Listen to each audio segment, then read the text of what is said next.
तर मला मुख्यमंत्र्यांनी सांगितलं की महाराष्ट्रामध्ये पहिल्या वर्षामध्ये उत्कृष्ट काम करणाऱ्या आमदाराचे एक सर्वेक्षण करा। निवडून आल्यावर पहिल्या वर्षामध्ये काम करणारे उत्कृष्ट आमदार ज्यांनी मंत्रालय विधानमंडळ आपल्या भागाच्या समस्या सरकारसमोर मांडण्याकरता काम केलं। मी जेव्हा याचं सर्वेक्षण केलं एक एजन्सीच्या माध्यमातून केलं की खरंच त्या ठिकाणी कोण आमदार चांगलं काम करतं। मला या ठिकाणी काटोलच्या जनतेच्या समोर तुम्ही ज्याला मतदान दिलं तो आमदार चरण ठाकूरजी पहिल्या 10 आमदारांमध्ये त्याचा क्रमांक लागतो। खऱ्या अर्थाने आपल्या गावाच्या शहराच्या विकासाकरता एक कर्तव्यदक्ष आमदार आपल्याला मिळाला। 2 तारखेची निवडणूक ही चरण ठाकूरच्या नशिबाची नाही आहे। 2 तारखेची निवडणूक चंद्रशेखर बावनकुळे, नितीन गडकरी, देवेंद्र फडणवीसच्या नशिबाची नाही आहे।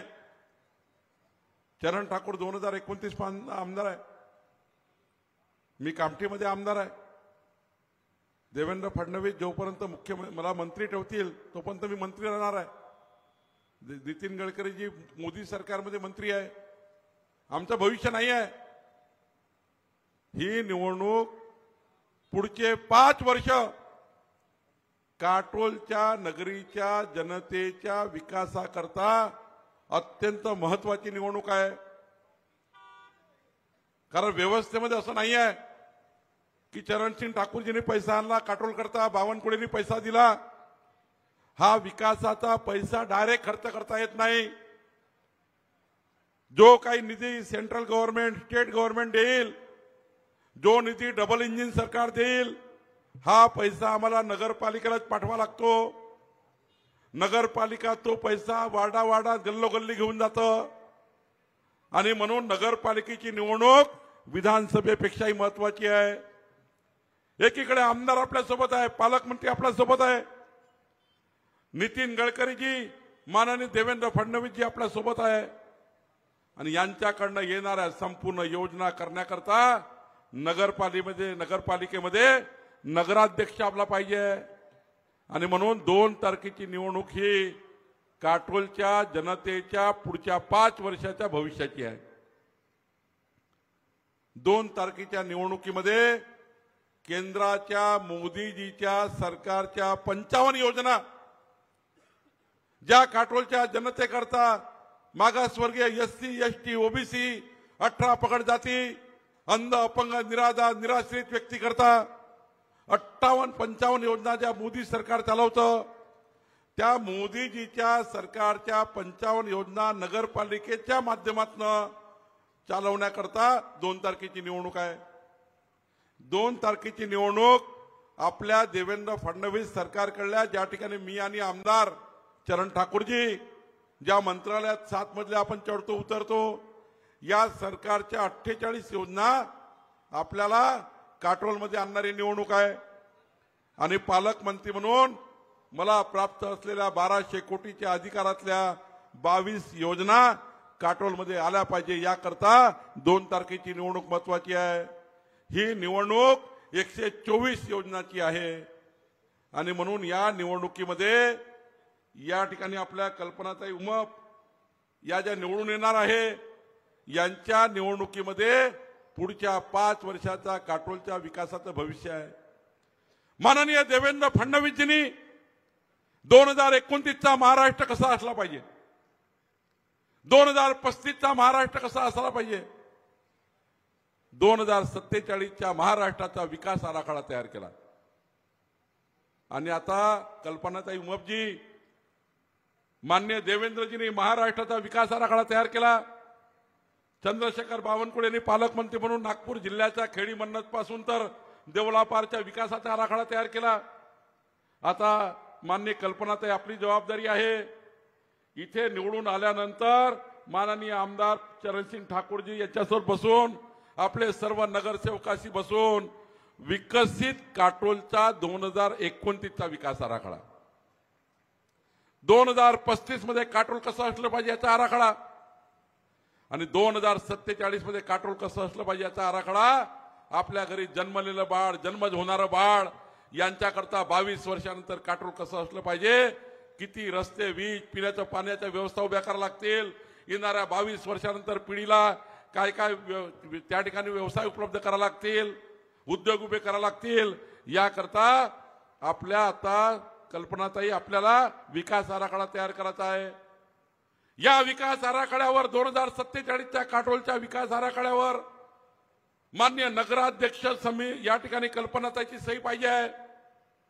त्या विकास आराखड्यावर मग आमदाराची सही होईल, त्यानंतर पालकमंत्री म्हणून माझी सही होईल आणि या विकास आराखड्याला अंतिम रूप देणार आहे ते माननीय मुख्यमंत्री देवेंद्र फडणवीसजी देणार आहे।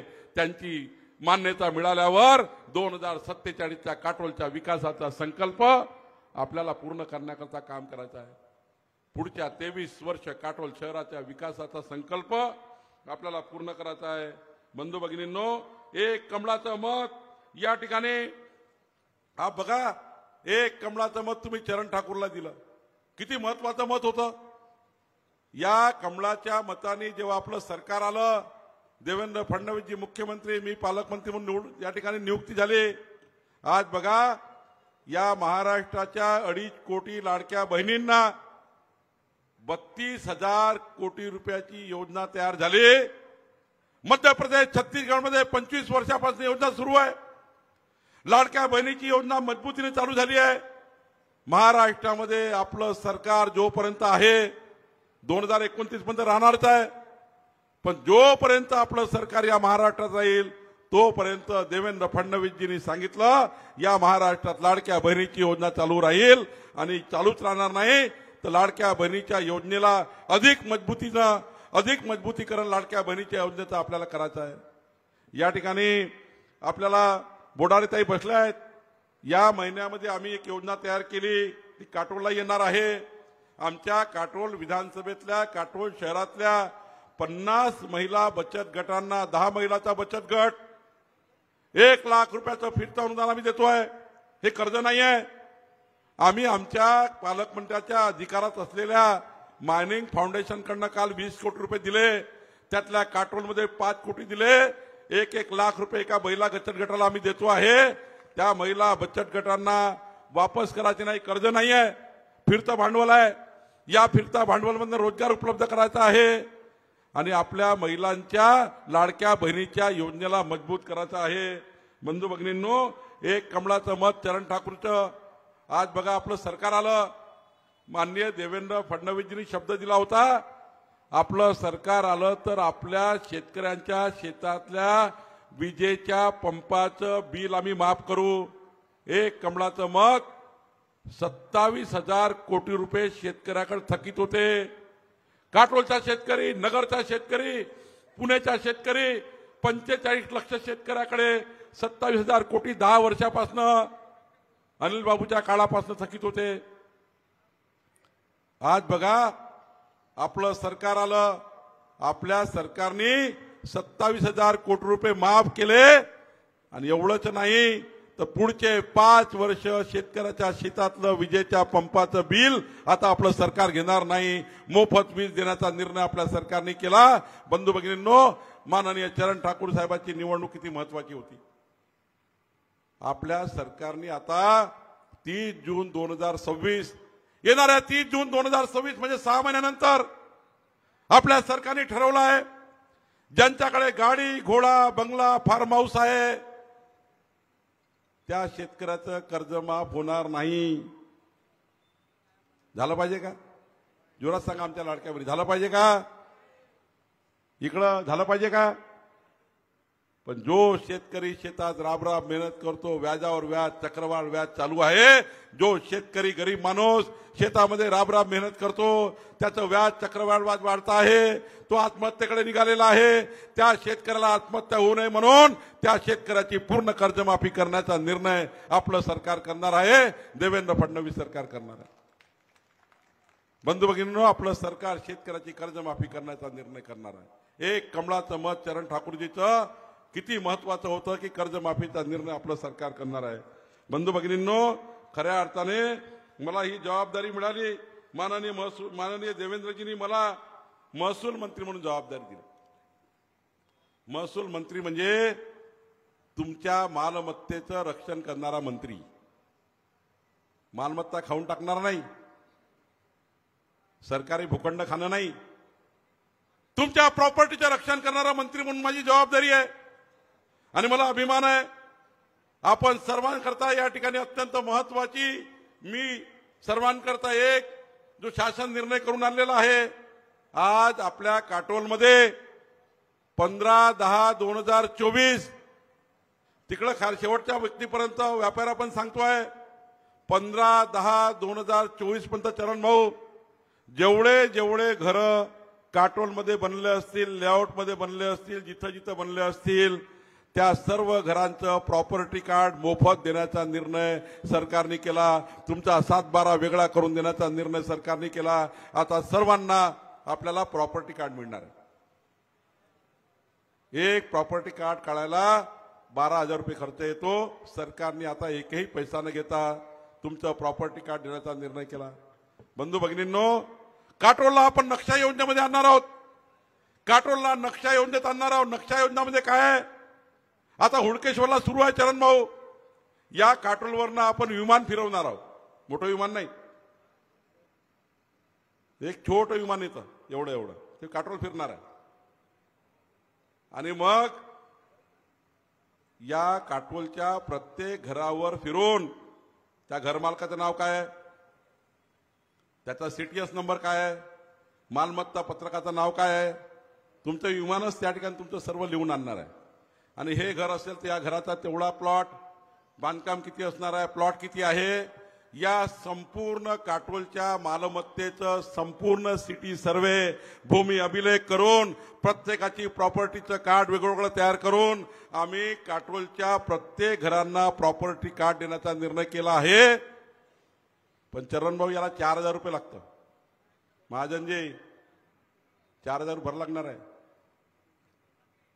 पण काटोलचे उपकार आमच्यावर आहे. तुम्ही चरणबाबूला आमदार केला आहे. चरणबाबू आमदार झाले, मी पालकमंत्री झालो, मला देवेंद्रजींनी पालकमंत्री म्हणून अधिकार दिला.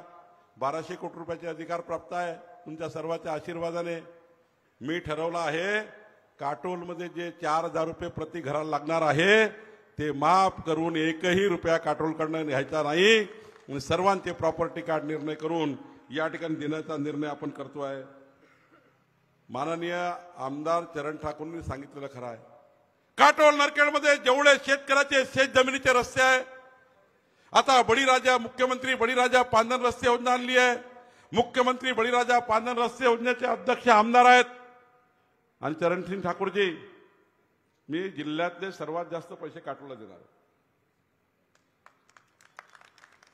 पोद्दारजी ऑब्जेक्शन घेऊ नका. माझी सासूरवाडी काटोलची नरखेडची आहे, इकडला जास्त अधिकार आहे. माझी बायको म्हणे बाबा जास्त पैसे काटोल नरखेडले द्या, ही तर म्हणे शिंदे उमरीचा पहिले करून द्या. सर्वात जास्त पैसा पांधन रस्त्याकरता मी ठरवलाय. पुढच्या 5 वर्षामध्ये एकही पांधन रस्ता काटोल नरखेडचा शिल्लक राहणार नाही, याची जबाबदारी आम्ही घेतोय.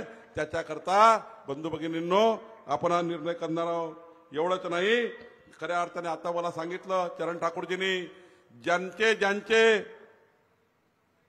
प्लॉट पट्टे वाटप करायचे आहे, कारण पट्टे वाटपाचा मंत्री मी आहे, पट्टे वाटपाची शेवटची सही माझी होतं. आणि मग आता कुठले सांगितले पट्टे वाटप चरण भाऊ? IODP वाले. आणि दुसरे सांगितले की इकडे आलाय पत्र, लीज पट्टे. चरण भाऊनी तुम्हाला 1 महिना दिला आहे. 1 महिन्याच्या आतमध्ये काटोलमध्ये येऊन सही करायची जबाबदारी महसूल मंत्र्याची आहे, माझी आहे. त्यामुळं या निवडणुकीमध्ये सर्वांचे प्रॉपर्टी कार्ड, सर्वांचे सरकारी पट्टे, नजूलचे पट्टे, जेवढे काही पट्टे असतील IODPचे पट्टे, हे सर्व पट्टे वाटप करण्याचा अधिकार मला. एक काळ होता आमच्या काउंटी विधानसभेत 2004 मध्ये पट्टे वाटप करायचे होते. मला कलेक्टरनी सांगितलं की महसूल मंत्र्याकडे जावं लागेल. महसूल मंत्री पतंगराव कदम होते काँग्रेसचे. मी त्यांच्याकडे गेलो, त्यांनी माझा कागद फेकून दिला होता. आज योगायोगाने ते नाही आहे जीवन, ते त्या ठिकाणी त्या ठिकाणं आज त्यांचे ते आपल्या याच्यात नाही आहे, त्यांचा मृत्यू झाला. पण तेव्हाचा काळ असा होता की त्यांनी फेकून दिला होता. हे होत नाही म्हणून सांगितलं होतं. पण आज देवेंद्र फडणवीस सरकार आलं, मी महसूल मंत्री झालो. माननीय देवेंद्र फडणवीसजींनी पट्टे वाटप करण्याचे सारे सरकारी कायदे बाजूला केले आणि गरीब माणसाला पट्टे वाटप देण्याचा अधिकार मला दिला, म्हणून आज या राज्यामध्ये पट्टे वाटप करण्याचा निर्णय आपण करतोय. बंधू भगिनींनो, काँग्रेसची राष्ट्रवादीची हालत खराब आहे. शरद पवार साहेब आणि काँग्रेसची हालत फार खराब आहे. चरण ठाकूरजी, मी गेलो परवा ब्रह्मपुरीमध्ये म्हणजे विजय वडेट्टीवारच्या गावात गेलो. विजय वडेट्टीवारच्या गावात 5,000 काँग्रेसच्या कार्यकर्त्यांनी भाजपमध्ये पक्षप्रवेश केला. मग सावलीमध्ये गेलो, सावलीमध्ये 3,000 कार्यकर्ते राहुल बोम्मावारनी पक्षप्रवेश केला. गडचिरोलीमध्ये आदिवासी भागातल्या त्या लक्षलाईट भागातल्या गरीब कार्यकर्त्यांनी काँग्रेस सोडली. मग मी नागपूरमध्ये आलो, बाबूराव झाडे जे काँग्रेसचे 20 वर्ष अध्यक्ष होते त्याच्या पोरांनी काँग्रेस सोडली. सुनील केदारच्या खाप्यामधल्या 500 लोकांनी काँग्रेस सोडली. कनानमध्ये त्या ठिकाणी राजेंद्र मुळकच्या 300-350 लोकांनी काँग्रेस सोडली. रोज काँग्रेस पार्टी सोडतायत. पुसदला मी गेलो, काँग्रेस सोडली लोकांनी. या महाराष्ट्रातल्या काँग्रेस पार्टीला ग्रहण लागलं. रोज काँग्रेस कमी होते, किंचित किंचित होत चालली आहे. 2029 मध्ये तर काँग्रेस पार्टी काहीच दिसणार नाही अशी परिस्थिती आहे. मी त्यांना विचारलं, त्या कार्यकर्त्यांना, मोठे मोठे नेते पक्षात घेऊन राहिले, त्यांना विचारलं तुम्हाला आमदार, खासदार, मंत्री, जिल्हा परिषद मेंबर, नगरसेवक व्हायचा आहे का? ते म्हणलं आम्हाला नको आहे, आम्हाला आता काँग्रेस पार्टी नको आहे, आम्हाला मंत्रीपदी नको आहे, तुमची आमदारकी नको आहे, तुमचं जिल्हा परिषद नको आहे. मग मी विचारलं कशा करता येत आहे? ते म्हणले आम्ही केवळ आणि केवळ येतो आहे की देवेंद्र फडणवीसजींनी विकसित महाराष्ट्राकरता जो संकल्प केला, या महाराष्ट्राला देशातलं क्रमांक 1 राज्य बनवण्याकरता देवेंद्रजीला साथ द्यायची आहे, म्हणून आम्ही येतो आहे. एक काँग्रेसचा कार्यकर्ता असा म्हणाला, डॉक्टर साहेब काँग्रेसची हालत फार खराब आहे. त्यांनी सांगितली, मी नाही सांगत आहे. तो काँग्रेसचा कार्यकर्ता काय बोलला? विजय वडेट्टीवार नाना पटोलेचं तोंड पाहायला तयार नाही. नाना पटोले विजय वडेट्टीवारचं तोंड पाहत नाही. दोघंही म्हणून सुनील केदारचं तोंड पाहत नाही. तिघही मिळून त्या हर्षवर्धन सपकाळ त्यांचा अध्यक्ष आहे महाराष्ट्राचा, त्याचं तोंड पाहत नाही. आणि चौघही मिळून त्या राहुल गांधीला कोणी विचारत नाही. काँग्रेस पार्टीची हालत खराब आहे. आणि इकडे तुम्हाला ती इकडली हालत सांगितली आता चरण भाऊ काय परिस्थिती आहे. मुलगा वेगळा बोलतो, वडील वेगळे बोलतात, काय काय चालू आहे, त्यांना त्यांचा लखलाभ आहे. पण आम्हाला काही करायचं नाहीये. आम्ही जे या ठिकाणी मत मागायला आलोय कल्पनाताई करता, हे मत या ठिकाणी विकासाचं मत आहे. या मतातून या काटोल शहराचा विकास होणार आहे. आणि म्हणून माझी या ठिकाणी विनंती आहे की या काटोल शहराला स्वयंपूर्ण करण्याकरता चरण ठाकूरजी, आमच्या कल्पनाताई, या काटोल शहराकरता जेवढा पैसा लागेल तेवढा पैसा आणून द्यायची जबाबदारी माझी पालकमंत्री चंद्रशेखर बावनकुळेची आहे. मी तोंडाचा बाफा फेकायला नाही आलो आहे. विकासाच्या गाडीला 4 चाक आहे. विकासाच्या गाडीला 4 चाक असतात. आपल्या 4 व्हीलरला 4 चाक आहे. एक चाक देवेंद्र फडणवीसजीचा आहे, जे विकासाचा आहे, जे 48 योजना घेऊन आलाय. दुसरं चाक माननीय नितीन गडकरीचा. आता नितीन गडकरीजींनी कोंडाळीपासून तर काटोलपर्यंत, काटोलपासून सावरगावपर्यंत, सावरगावपर्यंत वडचिचोलीपर्यंत आणि कारंजापासून तर वडचिचोलीपर्यंत 2 मोठे रस्ते करण्याचा निर्णय केला नितीन गडकरीजीचं. दुसरं चाक विकासाच्या गाडीला आहे. विकासाच्या गाडीचं 3रं चाक चंद्रशेखर बावनकुळेचं आहे. आणि विकासाच्या गाडीचं 4थं चाक चरण ठाकूर आमदाराचं आहे. 4 चाकाची विकासाची गाडी आहे. ज्या लोकांचं मताचं कर्ज आम्ही घेतोय, मतदान घेऊन पडून जाणारे लोक आम्ही नाही आहोत. मताचं कर्ज मागणारे लोक आहोत. तुम्ही 2 तारखेला मताचं कर्ज विकासाच्या या गाडीमध्ये आपण द्या. शेवटी डेव्हलपमेंट हे सरकार करत असतं. महाराष्ट्रातलं, देशातलं सरकार करतं. डबल इंजिन सरकार करतं. डबल इंजिनला 3रं इंजिन लावण्याची जबाबदारी 2 तारखेला तुमची आहे.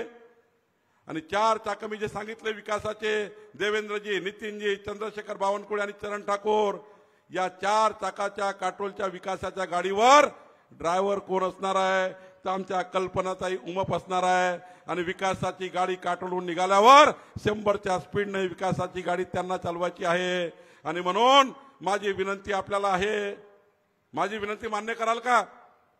जोरात सांगा. काटोलमध्ये आज काही जरा डाऊन दिसते गाडी. मी पहाटे 4 वाजता आलो तरी आलो. जरा दोन्ही हात वरून सांगा, विकासाच्या गाडीला साथ द्याल का? तिकडा मागे मागे अरे दोन्ही हात वरून एकदा संकल्प करा. विकासाचा संकल्प करणार का? करणार ना? आमच्या कल्पनाताई उमप यांना 51% मतं घेऊन निवडून द्या. महाराष्ट्राचं सरकार 51% मतं घेऊन निवडून आलं. आमचे चरण ठाकूर 51% मतं घेऊन आले.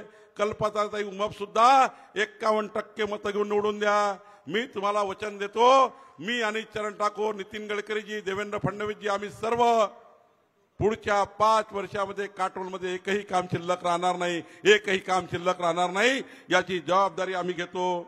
आताच सांगितलं, दीपावलीचं लक्ष्मीपूजन झालं तर महालक्ष्मीजी कशावर होती? जोरात सांगा आमच्या लाडक्या बहिणी. तुम्ही लक्ष्मीपूजन केलं का नाही भावांनो? दीपावलीच्या लक्ष्मीपूजनाची महालक्ष्मीजी कशावर होती? मग विकासाची, काटोलच्या विकासाची महालक्ष्मी लक्ष्मीजी ही 2 तारखेला कमळावरच येणार आहे. आणि म्हणून सर्वांना माझी विनंती आहे की 2 तारखेला इकडं तिकडं पाहायचं नाही. वरचं कमळ, खालचं कमळ, वरचं कमळ, खालचं कमळ करत करत करत करत विकासाकरता मतदान करा. चरण ठाकूरच्या नेतृत्वामध्ये विकसित काटोलचा आम्ही संकल्प केला आहे. चरण ठाकूरच्या मागे महाराष्ट्राचं, देशाचं सरकार उभं आहे. आता चरण ठाकूरजींनी काटोल करता एक मोठी एजन्सी आणलेली आहे. मोठी कंपनीचं या ठिकाणी 5,000 लोकांना रोजगार देणारी कंपनी या ठिकाणी येत आहे. आता परवा 3,15,00,000 रुपये लोकशाहीर अण्णाभाऊ साठे यांच्या नगरवस्ती विकासाकरता आपण दिले. बाबासाहेब आंबेडकर उद्यानाकरता 5 कोटी रुपये आपण दिले. या ठिकाणी गावातल्या रस्त्याकरता काल चरणबाबू तुम्ही 2 कोटी मागितले ते दिले. दलित वस्तीकरता पुन्हा 5 कोटी आपण दिले. विशिष्ट योजनेकरता 3 कोटी दिले. स्वर्ण जयंती नागरिक उद्यान करता 30 कोटी मिळाले. वैशिष्ट्यपूर्णमध्ये 1 कोटी मिळाले. आणि या ठिकाणी नगरोत्थान महाअभियानामध्ये पाणी पुरवठ्याला 18 कोटी आपण दिले. चक्रधर स्वामी दत्त मंदिर काटोलच्या यात्रास्थळाकरता 25 कोटीचा विकास आराखडा आपण तयार केला. बंधूंनो, हे सर्व कशामुळे झालं? तुम्ही चरण ठाकूरला कमळाचं मत दिलं म्हणून या ठिकाणी एवढा विकास झाला. आता मी तुम्हाला वचन देतो, कल्पनाताई समीर उमप निवडून आल्याबरोबर, कल्पनाताई उमप निवडून आल्याबरोबर हे तर दिलेच आहे, पण आज मी फ्री मध्ये नाही आलोय. एवढा वेळ भाषण देऊन आलो तर कशा करता आलोय?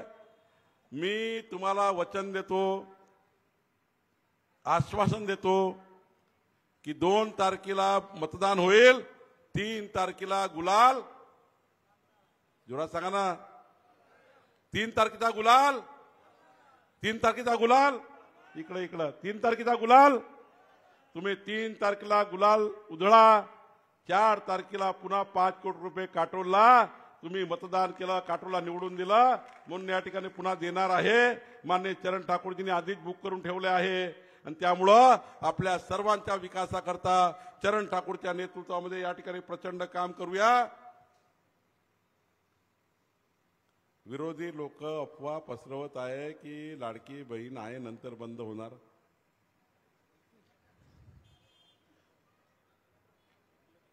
हे लोक आहेत ना, हे लोक पराजित मानसिकतेतनं बोलत आहेत. मी तुम्हाला सांगितलं आहे, जोपर्यंत भाजपाचं सरकार महाराष्ट्रात आहे तोपर्यंत लाडकी बहीण योजना चालू राहणार आहे. आणि आपलं सरकार किती वर्ष आहे भाऊ शेट्टीवाले? किती वर्ष आहे आपलं सरकार? पुढचे 22 वर्ष आहे आणि 22 वर्ष योजना चालू राहणार आहे. 2047 पर्यंत आपलं सरकार राहणार आहे. काही काळजी करायची गरज नाही. आता कोणी येत नाही. 1 कोटी मतांनी सरकार निवडून आलाय. आणि त्यामुळं विजयाचा संकल्प करा. जरा जोरात एकदा हात वर करून संकल्प करा. भारत माता की, भारत माता की, भारत माता की. धन्यवाद.